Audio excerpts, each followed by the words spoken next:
Now, I'm delighted to tell you that Monzo Business are now a proud partner of The Rest is Money. We're teaming up for the next 6 months. You'll be hearing why they're a great option for your business banking and how they're supporting small businesses up and down the UK. Now, since I am a Monzo Business customer already, I can tell you all about it. They've got 3 different plans to choose from depending on the size of your business. So, for example, with 2 of us in mind, me and my business partner, in our latest venture, we've opted for the Pro version, which comes with a load of tools to help us simplify all of that financial admin. There's also Light for sole traders and Team for those slightly larger businesses that are scaling up. So why not join me and over 500,000 businesses already banking with Monzo Business and sign up for an account today. Only sole traders or limited company directors in the UK can apply. Invoicing is available with Monzo Business Pro for £9 a month and Team for £25 a month. T's and C's apply. Hello and welcome to The Rest is Money with me, Robert Peston. Steph will be joining us in a minute, but I'm going to do a little preface. And it's because of some extraordinary events that have happened in the last couple of hours.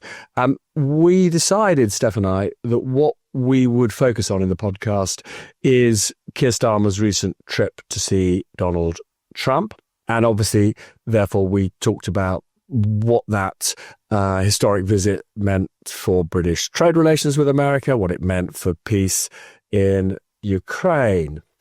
My judgment, Steph's judgment, were made before those absolutely unbelievable scenes in the Oval Office of the White House, in which we saw that furious row between the American President Donald Trump and on his side, his deputy J.D. Vance, and the President of Ukraine, Volodymyr Zelensky.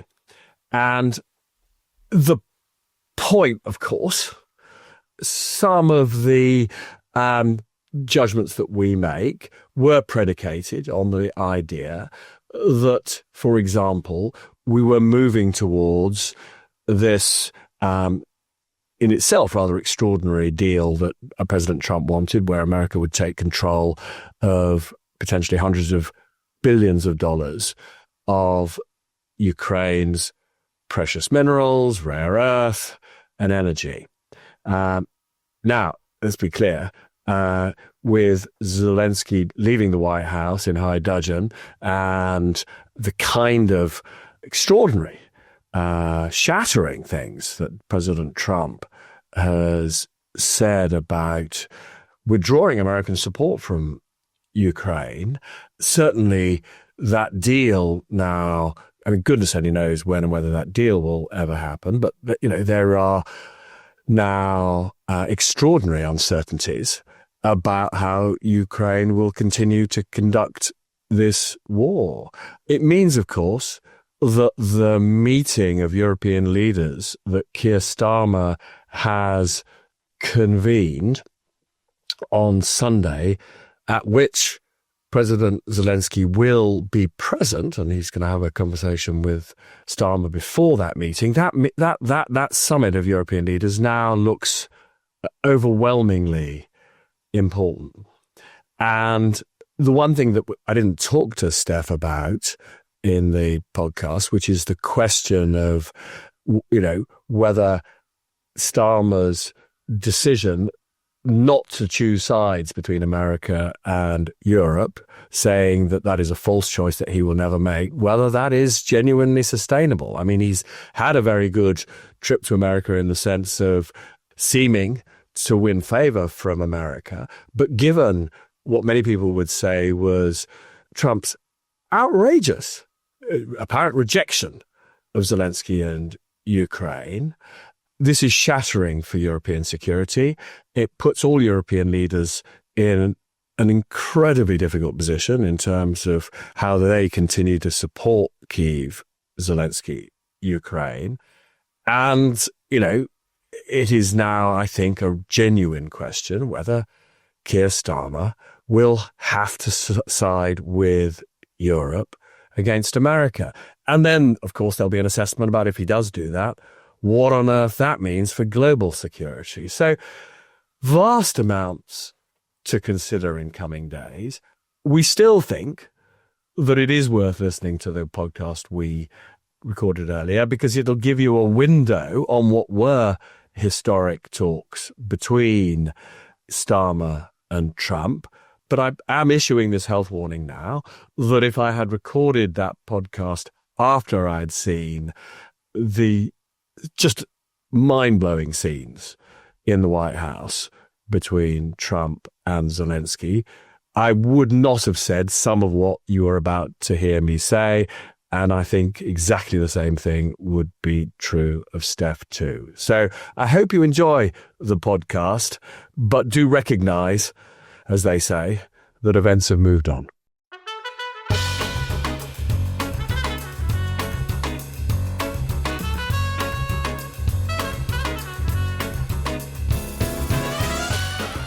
Hello and welcome to The Rest is Money with me, Steph McGovern, and back from the States, Robert Peston. How are you, love? Fighting form, what can I tell you? Well, in your absence, it was myself and Alistair Campbell, of The Rest is Politics fame, talking about what Kyiv would hope to achieve from this meeting with Trump. So can you just paint the scene for us, like in terms of what was the atmosphere like? Was it one of optimism? Were people worried about how it was going to go? How did it feel for you? Prime Minister, his entourage, officials and ministers were plainly very anxious in the days running up to what many people have described, and I don't think this is much of an overstatement, as the most important meeting between a British Prime Minister and an American President since the Second World War.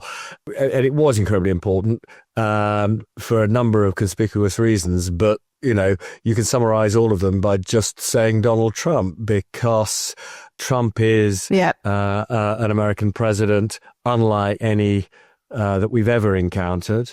And so much of what he wants to do potentially has an enormous material impact on our prosperity and on our security. And, we've talked loads about the threat of tariffs, which could obviously lead to higher global inflation, slower growth, and do quite a lot of damage to our prosperity in the UK. And we've talked a lot about the way he's trying to get a peace deal with Putin, which, if it is handled in the wrong way, could embolden Putin and make the security of the whole of Europe much more in peril.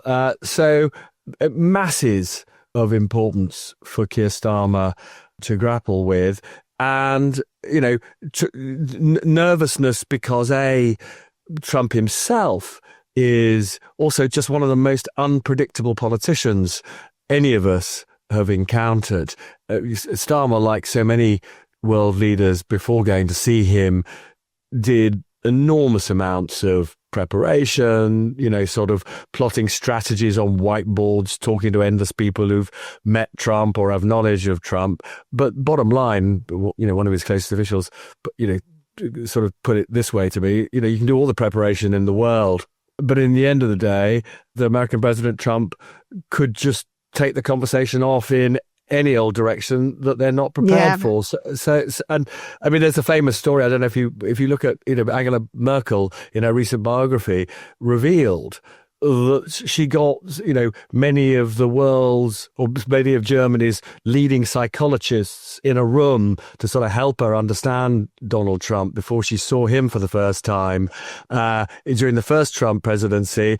That meeting was an absolute catastrophe, despite the fact that she did all this preparation. So inevitably, Starmer was nervous. So what looked like a really kind of interesting move then, because it's something you and I were talking about on the podcast before, was that use of the letter from the king.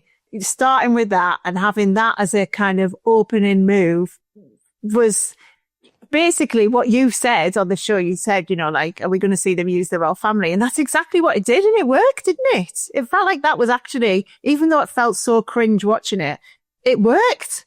It got him on side.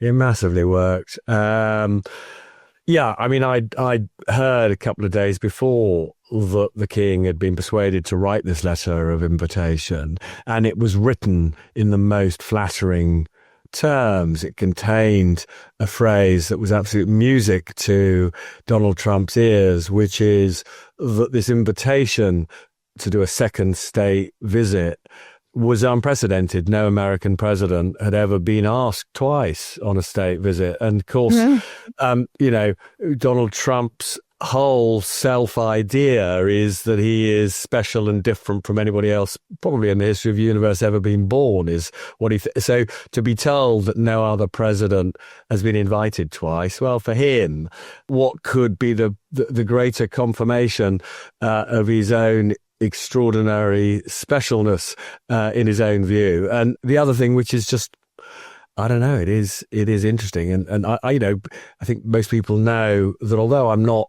sort of an anti-monarchist, I'm not exactly a royalist. I mean, I've spent quite a lot of my life sort of questioning the point of the royal family, but I have to say on this occasion, given the importance of the relationship between Britain and America, I did think, oh, well, now I sort of understand why we pay the royal family all this money. Because, when you've got somebody like Donald Trump who literally worships the royal family, to see the goodwill that was created by that letter, that was astonishing.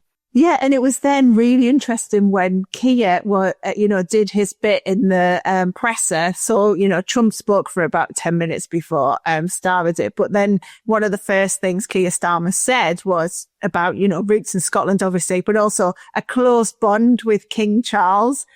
And you could just sit and does Trump not realise he's being totally played there? That just fascinated me, that I thought, because I'm similar to you, I think, in that I've always questioned why we have the royal family.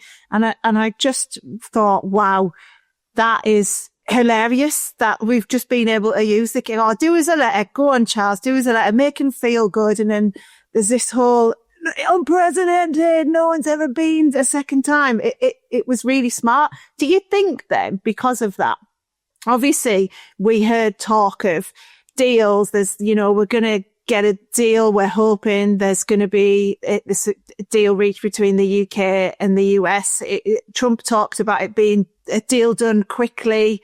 And hopefully that means we avoid tariffs, which again, he implied. What are your thoughts on what's going to come from this in terms of a deal? And when we're talking about speed, what are we talking when they say quickly? So look, let's just focus on one point to start with. If, for argument's sake, some really punitive tariffs are imposed by Trump on the European Union, and Trump made some very hostile remarks in the White House yesterday when he was with Starmer about the European Union. As I say, if he imposes punitive tariffs on the European Union but chooses not to on the UK, that's immensely valuable to the UK. And, and it's getting back to how much we pay for the royal family. If some of that is to do with just the goodwill created by King Charles, then some would say maybe he's worth every penny we provide of subsidy. I mean, I think it's important, though, to be hard-headed about the kind of things that Donald Trump said about trade deals. It's quite clear to me, talking to British officials and ministers, we are not talking about a comprehensive FTA, a comprehensive free trade deal. That is not on the agenda. What is on the agenda is specific deals for important, sectors of importance to us. Now, Peter Mandelson, who is the new British ambassador in Washington, who I ran into, went over there. I mean, he has been working very hard on something that looks to me to be potentially very significant, which is a sort of compact and agreement between the high-tech businesses and the high-tech research institutes in the UK and those in the US. And we've talked a lot about the importance of accelerating the growth of our high-tech businesses, whether they're in digital, artificial intelligence, life sciences, and potentially this kind of cooperation with the US could be incredibly valuable. I mean, there is still this missing link, which worries both you and me, which is that when our high-tech businesses get to a certain size and they can't raise the money here, they all go to America. And I hope that Rachel Reeves, in looking at this kind of tech partnership that actually the US president semi-endorsed yesterday, that she also recognises, therefore, that the urgency of creating a financial ecosystem in the UK which allows these companies to expand without having to sell out to the Americans or indeed the Japanese, that she'll get a move on and actually help provide the boost to the institutions that can support those British businesses. But that in itself, I think, could be potentially very valuable. And then they are just looking, as I say, at a whole range of other sectors, defence being another obvious example, partly because the government has recently announced this massive, which we may come back to in a minute, this massive increase in funding for defence. But again, that could be another area of closer cooperation between the UK and the US. But again, just a word of caution, although, the American president volunteered that he wanted trade deals with the UK, for me, the most important, in a sense, thing that I took away from that was it slightly signalled that when it comes to tariffs, if he can find a way not to impose them on the UK, he won't. But I well remember after 2016, when he first became president, whether it was Theresa May, whether it was Boris Johnson as successor, the number of times I heard them big up the prospect after we left the European Union of great new trade deals with the US, and none of them materialized under Trump. And then, they all just disappeared, even as ideas when Biden was there.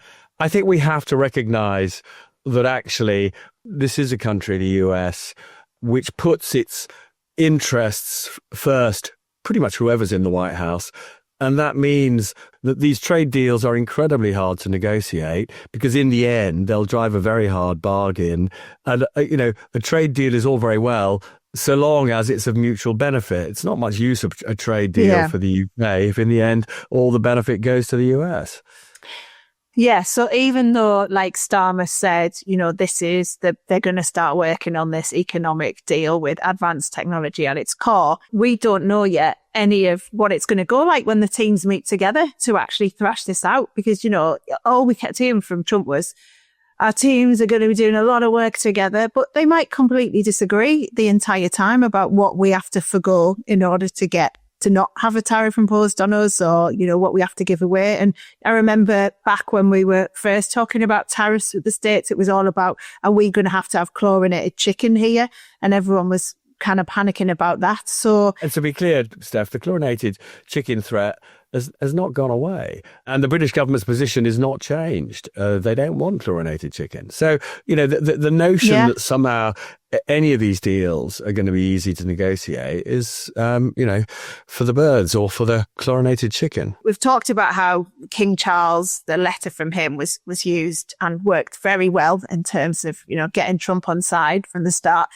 The other thing, which you just mentioned earlier, was about this increase in defence spending. So we heard Trump talking about how 4 to 5% of GDP should be spent on defence spending. He congratulated our Prime Minister for the increase that he announced. That must have been pre-prepared as well. That must have been like, Trump's obsessed with defence spending. Have we just done that to impress him again, to make us look serious? Because the cost of it, and we're going to come on to some of the kind of other elements of it in terms of cutting aid, the fact that Annalise Dodds has now quit because of it. But is the thinking there purely, we're going to put up defence spending to get the Americans on side? It was accelerated, the decision, because the meeting with Trump was looming. Look, it's been very clear ever since Putin invaded Ukraine 3 years ago, that the global environment had become much more dangerous, and that our defence spending was inadequate. And not only inadequate, but our defence resources weren't fit for a modern world. If we're at risk from, for example, cyber attacks, big issues around whether we've got the right kind of cyber defences. So there's been enormous pressure from the military for more resources now for 2 or 3 years. Starmer knows this going into the general election, but he also has other priorities in terms of where he wants to spend money, and he knows that there's no money in the kitty, and so going into the election he commits to increasing defence spending from the current 2.3% of our national income to 2.5%, but won't put a date on when that will happen. Now, 2 weeks ago, or just over 2 weeks ago, he had a meeting with the chief of the defence staff, who says to him, this is now becoming a crisis, the lack of resource. Our defence capabilities are just not credible now to our enemies. And what Keir Starmer does at that point is this is the middle of February, he brings one other senior minister into his confidence, that is Rachel Reeves, the Chancellor, talks to nobody else. And he says to the Chancellor, look, it's now absolutely clear to me the urgency of increasing defence spending. And by the way, I've got this meeting we think coming up with the President of the United States, Donald Trump, who's desperate for us and all of Europe to show that defence spending is going up so that we're taking in Europe more responsibility for our security. If I were to increase defence spending a few weeks after that meeting, I would look weak, would look as though we're just responding to pressure from Trump in a rather weak way. Far better to find a way to pay for it before I see Trump. So in that sense, Trump was massively responsible for the timing of the announcement of the increase in defence spending. But, my own assessment is that this would have happened within, a window of, a couple of months around now.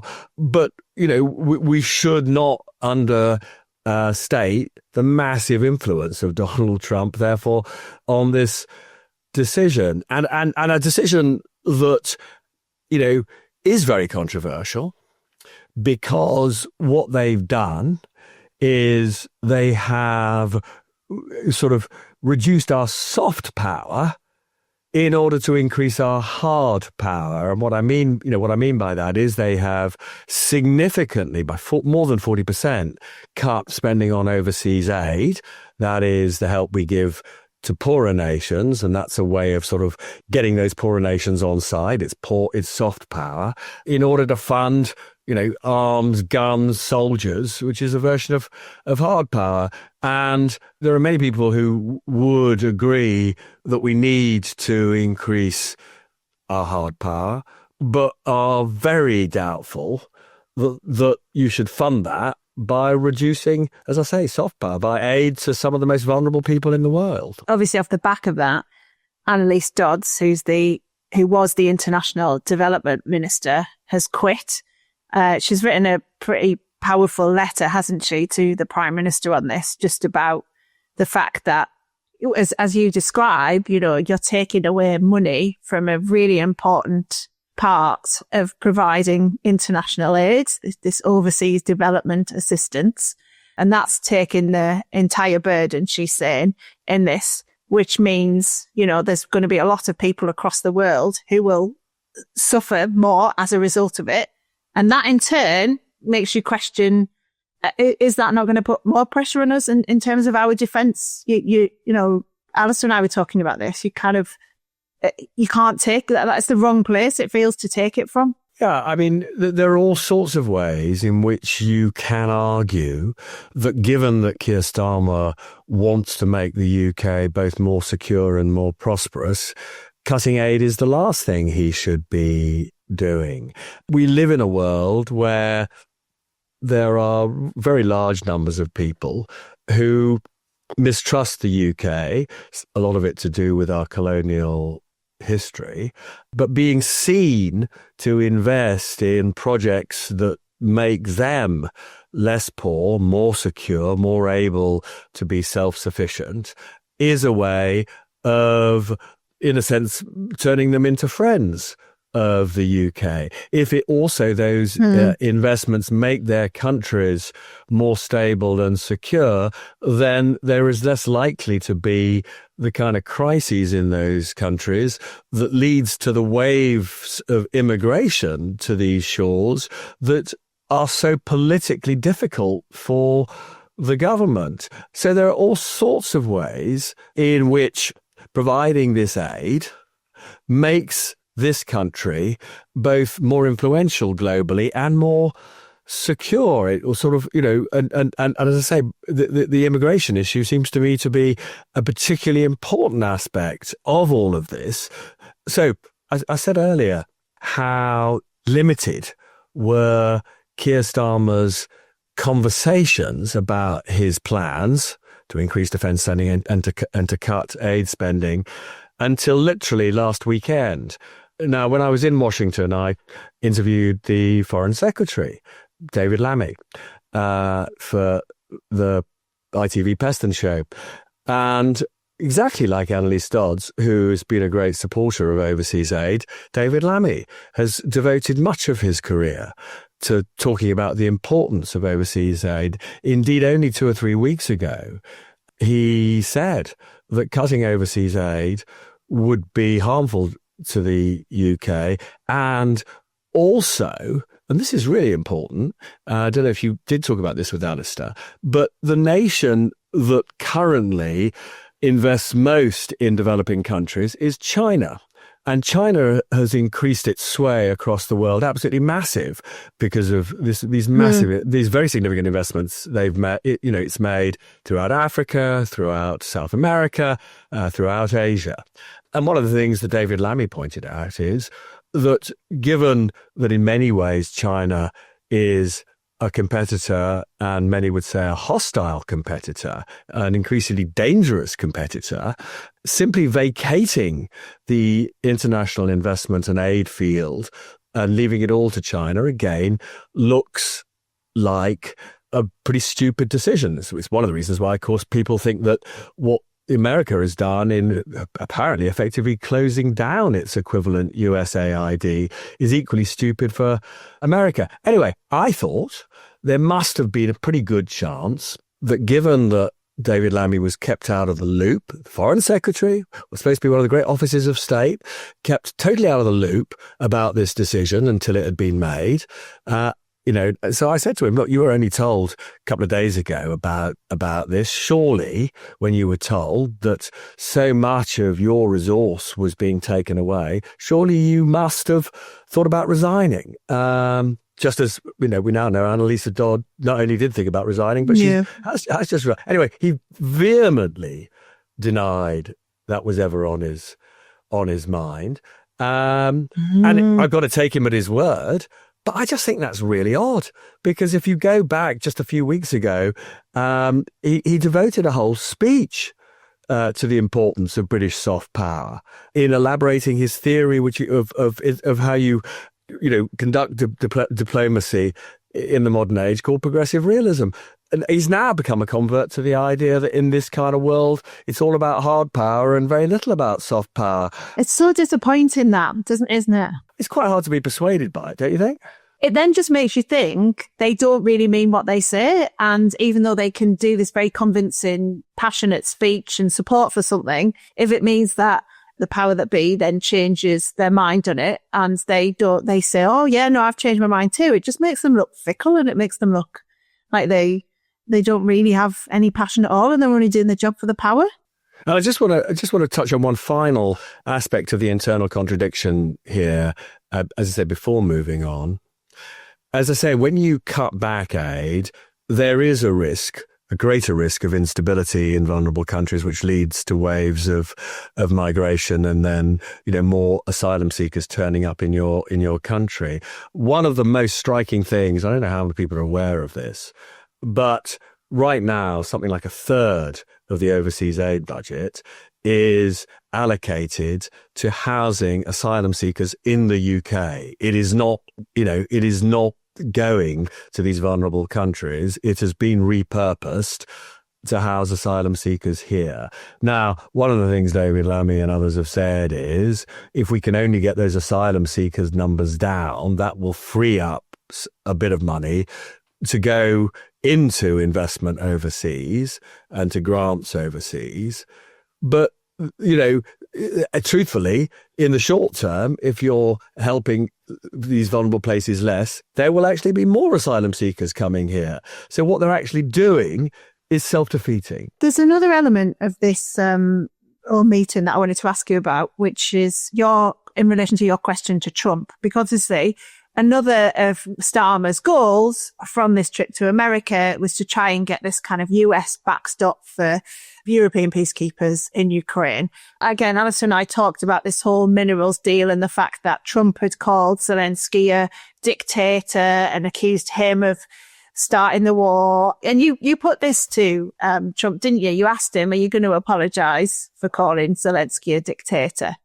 How did that go down? You got quite a good lot of press in America for it, didn't you? Yeah, people sort of noticed, my question. I mean, I just decided that there were two things I was interested in. One was asking Starmer whether it was absolutely critical to him, to his decision to put the boots of British soldiers on the ground in Ukraine, which he said he will do if there is a peace deal to maintain the peace. But he has also said that he needs a security guarantee from America so that if Putin were to breach the peace, that, it wouldn't just be our troops trying to see off Russian forces. We would have the protection of American planes, American missiles, American warships.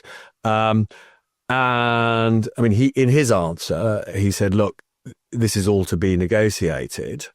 What I asked President Trump, because this question was asked on the eve of Zelensky's historic trip to Washington to sign this minerals deal.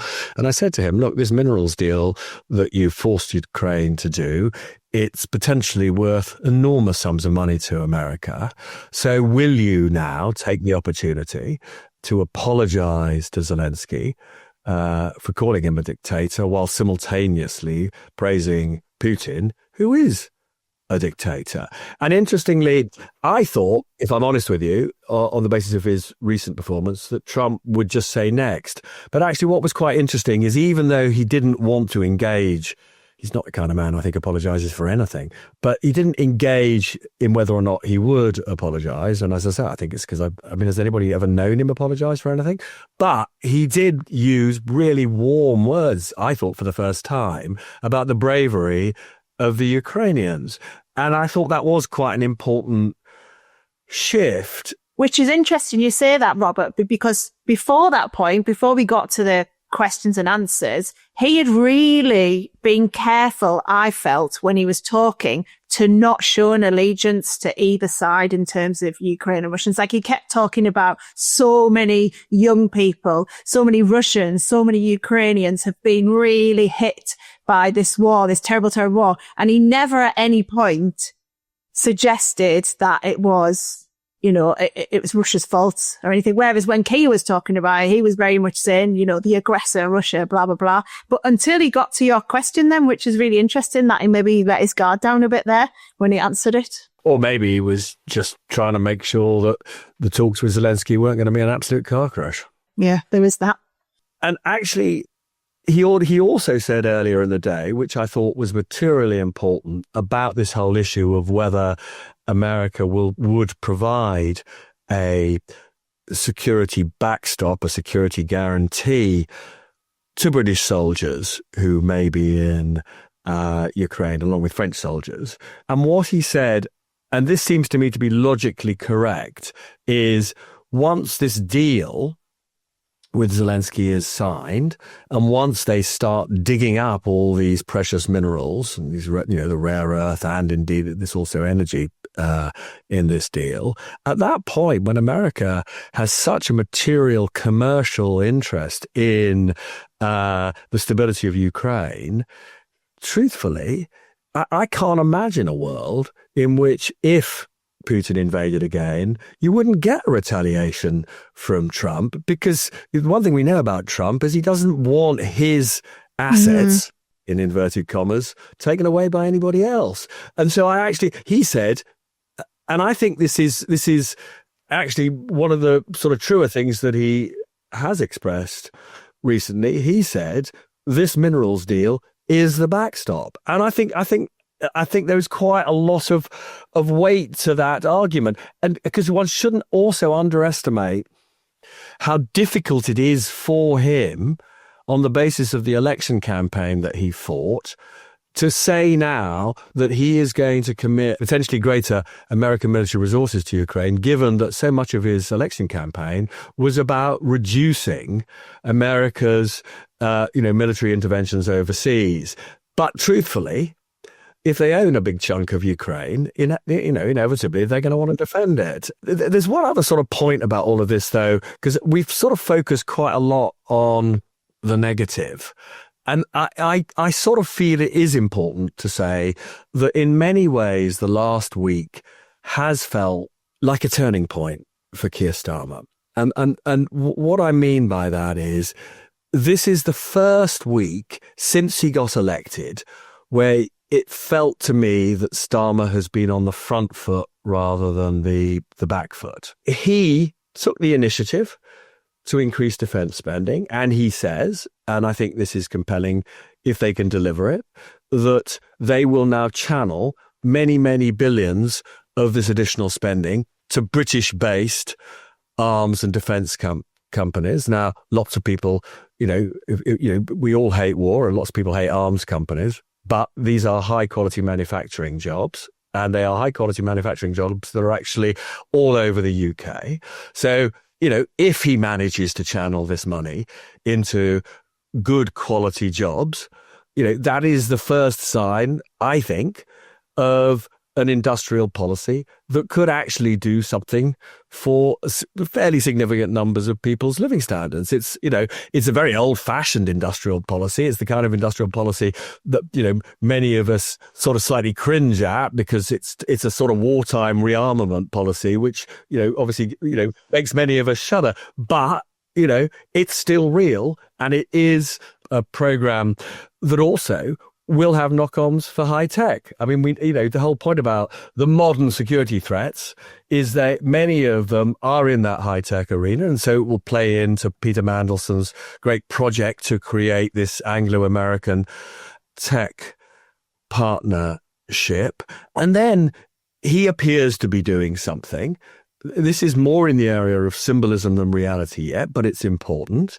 The previous government, which was the government that took us out of the European Union, struggled, quite frankly. I mean, they did some trade deals, but they have been materially insignificant to the prosperity of the UK. There is a sort of opportunity here for Starmer, not only potentially to see off American tariffs, potentially do some decent trade deals with the US, but he can also show some, can show some leadership in Europe. So in summary, then, from what you've said from the trip, so Keir played a blinder taking the letter from King Charles. That was a good move, as was bringing forward the announcement of increasing the defence spending. And there's a potential that because of that, this might lead to growth. And it could lead to growth through the fact that it will provide more high quality jobs in terms of manufacturing arms or whatever else. So that's a good thing. The downside is, to do that, we've had to cut aid, which, or not had to, but he's chosen to cut aid, which could kick us in the balls later down the road when we're in negotiating with all these different countries in terms of deciding the future of the world. And on top of this, he's lost a minister, but overall, you think this is a better kind of mindset we've seen from him than since he's been in power. Right. Bye-bye, everyone. Thanks for listening. Yeah, see you soon. Bye-bye.